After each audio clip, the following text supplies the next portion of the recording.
இதில் நம்ம எந்த ஒரு எசன்ஸ் அந்த மாதிரி கலக்காமல் நம்மளுடைய நேரடியாகவே வந்து பொருளை வந்து அரைச்சி சாராக எடுத்து பக்குவப்படுத்துறதுனால ஒவ்வொரு காலத்துக்கு ஏற்றாப்புல ஒரு பருவத்துக்கு ஏற்றாப்புல மழை நேரமோ இல்லாட்டி வெயில் நேரமோ இந்த காலத்துக்கு ஏற்றாப்புல அதோடைய நிறம், அதோடைய சுவை, அதோடைய தன்மைகளில் வந்து கொஞ்சம் மாறுபாடு இருக்கும். ஆனால் நம்ம பயனில் வந்து எந்த மாறுபாடும் இருக்காது.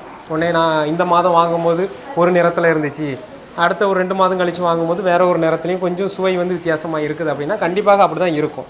ஆனால் நம்ம உள்ளே சேர்க்கக்கூடிய பொருட்கள்லையோ தரத்துலேயோ எந்த ஒரு மாறுபாடு பண்ணுறதில்ல. தரமும் பார்த்துருப்பீங்க, நம்ம செய்யக்கூடியது முழு தரத்தோடு செய்கிறோம். அதோடைய சுவையிலையும் மனம், அதோடைய பார்க்கக்கூடிய நிறத்தில் மாறுபாடு இருக்கிறதுக்கு உண்டான காரணம் பருவ மாறுபாடுக்கு ஏற்றாப்புல நம்மளுடைய இயற்கை கிடைக்கக்கூடிய பொருள் வந்து மாறுபடும். பார்த்திங்களா, சில நேரம் வந்து கொஞ்சம் தண்ணி தன்மையாக இருக்கும், சில நேரம் கொஞ்சம் கட்டி தன்மையாக இருக்கும். ஆனால் அதோடைய பயனில் நம்ம எதுக்காக எடுத்துக்கிறோமோ அந்த பயனில் எப்பொழுதும் மாறுபாடு இருக்காது.